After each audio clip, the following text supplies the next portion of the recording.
Upon my entrance, Usher arose from a sofa on which he had been lying at full length, and greeted me with a vivacious warmth, which had much in it I at first thought of an overdone cordiality, of the constrained effort of the ennuyé man of the world. A glance, however, at his countenance convinced me of his perfect sincerity. We sat down, and for some moments, while he spoke not, I gazed upon him with a feeling half of pity, half of awe.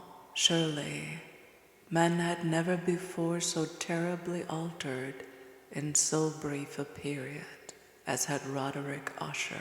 It was with difficulty that I could bring myself to admit the identity of the one being before me with the companion of my early boyhood. Yet the character of his face had been at all times remarkable.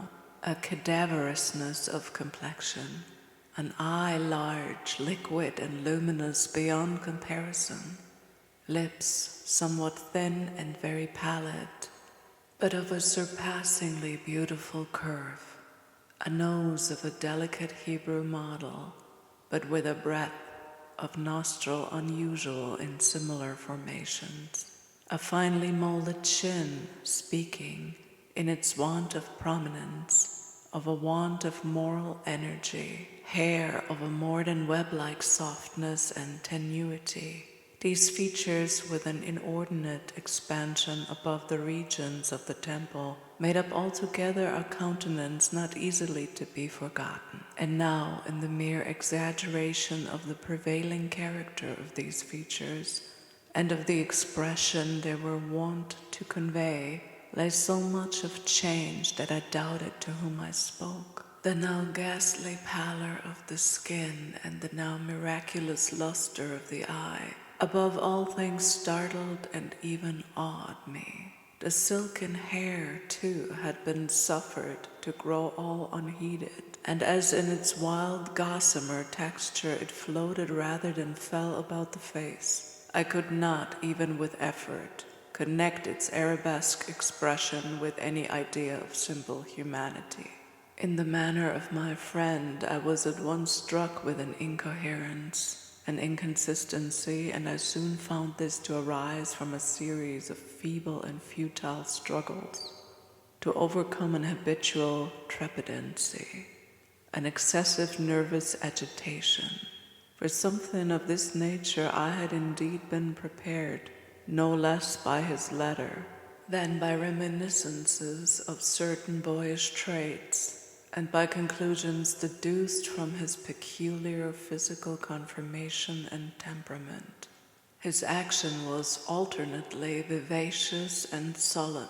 His voice varied rapidly from a tremulous indecision when the animal spirit seemed utterly in abeyance, to that species of energetic concision, that abrupt, weighty, unhurried, and hollow-sounding enunciation, that leaden, self-balanced, and perfectly modulated guttural utterance, which may be observed in the lost drunkard or the irreclaimable eater of opium during the periods of his most intense excitement.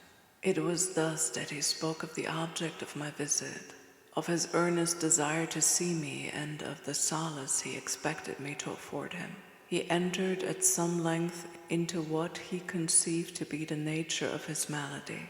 It was, he said, a constitutional and a family evil, and one for which he despaired to find a remedy. A mere nervous affection, he immediately added, which would undoubtedly soon pass off. It displayed itself in a host of unnatural sensations. Some of these, as he detailed them, interested and bewildered me, although perhaps the terms and the general manner of the narration had their weight. He suffered much from a morbid acuteness of the senses. The most insipid food was alone endurable. He could wear only garments of certain texture. The odors of all flowers were oppressive. His eyes were tortured by even a faint light, and there were but peculiar sounds, and these from stringed instruments, which did not inspire him with horror. To an anomalous species of terror I found him a bounden slave. "I shall perish," said he. "I must perish in this deplorable folly. Thus, and not otherwise, shall I be lost. I dread the events of the future, not in themselves, but in their results. I shudder at the thought of any, even the most trivial, incident which may operate upon this intolerable agitation of soul. I have indeed no abhorrence of danger, except in its absolute effect in terror.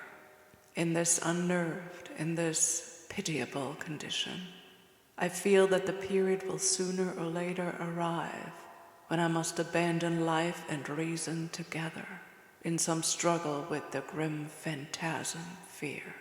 I learned, moreover, at intervals and through broken and equivocal hints, another singular feature of his mental condition.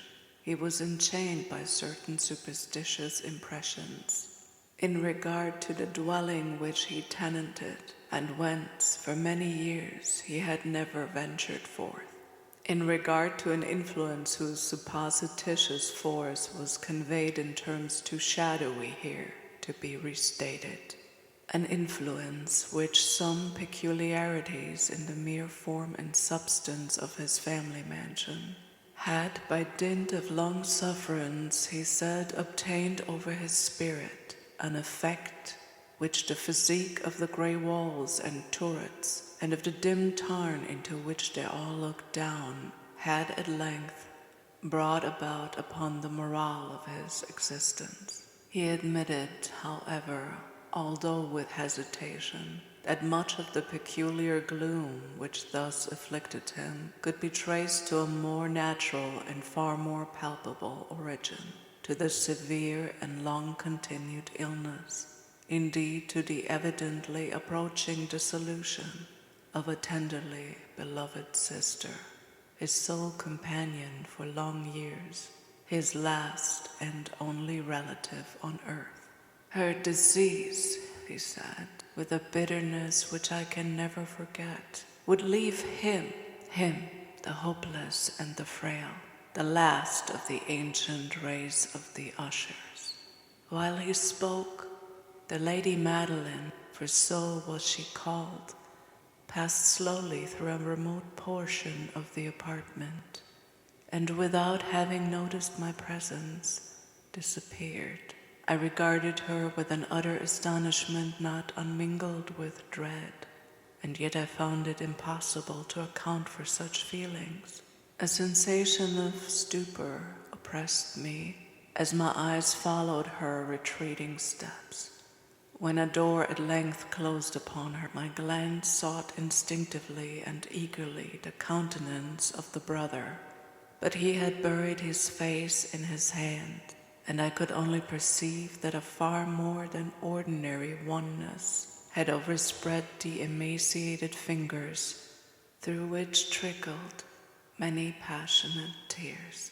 The disease of the Lady Madeline had long baffled the skill of her physicians, a gradual wasting away of the person, and frequent, although transient, affections of a partially cataleptical character were the unusual diagnosis. Hitherto she had steadily borne up against the pressure of her malady, and had not betaken herself finally to bed, but on the closing in of the evening of my arrival at the house, she succumbed, as her brother told me at night with inexpressible agitation, to the prostrating power of the destroyer, and I learned that the glimpse I had obtained of her person would thus probably be the last I should obtain, that the lady, at least while living, would be seen by me no more. For several days ensuing, her name was unmentioned by either Usher or myself, and during this period I was busied in earnest endeavors to alleviate the melancholy of my friend.